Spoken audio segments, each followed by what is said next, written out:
ನಮ್ಮ ಒಂದೆರಡು ಮಾತು ಕೇಳ್ತೀರಿ. ಎರಡು ಮಾತು ಹೇಳ್ತೀವಿ, ಭಾಳ ಹೇಳೋದು ನಾವು. ನಮ್ದೇನು ಸಮಸ್ಯೆ ಅಂದ್ರೆ ಚಿನ್ಮಯಿ ಹೇಳ್ತಿದ್ದಳು ನೋಡ್ರಿ ನಿಮ್ಗಾಗಲ್ಲ. ಏನು ಹೇಳಿದ್ಲಂದ್ರೆ, ನಾ ಹೆಂಗೆ ಕನಸು ಕಂಡಿದ್ದೆ, ಚಿನ್ಮಯಿ ಅಂತ ಬರೆದು ಮುಂದೆ IAS ಅಂತ ಬರಿತಿದ್ದೆ, ಅದನ್ನು ಬೋರ್ಡ್ ಹಾಕ್ಕೊಂಡಿದ್ದೆ. ನೀವೆಲ್ಲ ಹುಡುಗರು ನಿಮ್ಮ ಮಕ್ಕಳಿಗೂ ಇದನ್ನು ಕಲಿಸ್ರಿ, ಅವ್ರ ಹೆಸರು ಬರೆದು ಮುಂದೆ IAS ಅಂತ ಹಾಕ್ಕೊಳ್ಳಿ ಅಂತ. ಅದರ ಸಮಸ್ಯೆ ಏನಂದ್ರೆ, ಎಲ್ಲರೂ ಹೆಸರು ಬರೆದು IAS, ಡಾಕ್ಟ್ರು, ಇಂಜಿನಿಯರ್ ಹಾಕ್ಕೋತೀರಿ, ಖರೆ ಸ್ವಾಮಿಗಳಂತೂ ಒಬ್ಬರು ಹಾಕ್ಕೊಳ್ಳುವಲ್ರಿ ಯಾರು.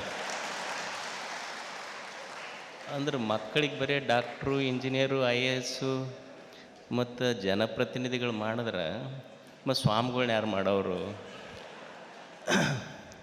ಇಲ್ಲಿ ನಾವು ಭಕ್ತರ ಮನೆಗೆ ಹೋಗ್ತೀವಲ್ಲ, ಅವ್ರು ಏನಂತಾರೆ ಅಂದ್ರೆ,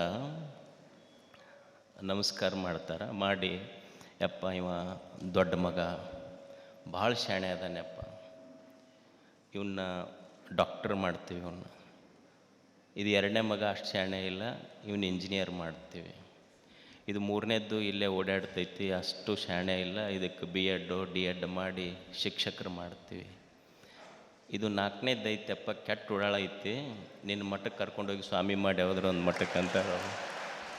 ಅಂದ್ರೆ ಶಾಣ್ಯರೆಲ್ಲರೂ ಹೀಗಾಗಿ ಮತ್ತು ನಮ್ಮಂಥ ಓಡಾಡ್ರ ತಂದು ಸ್ವಾಮಿಗಳು ಮಾಡಿದ್ರೆ ಸಮಾಜ ಹೆಂಗೆ ನಡಿ.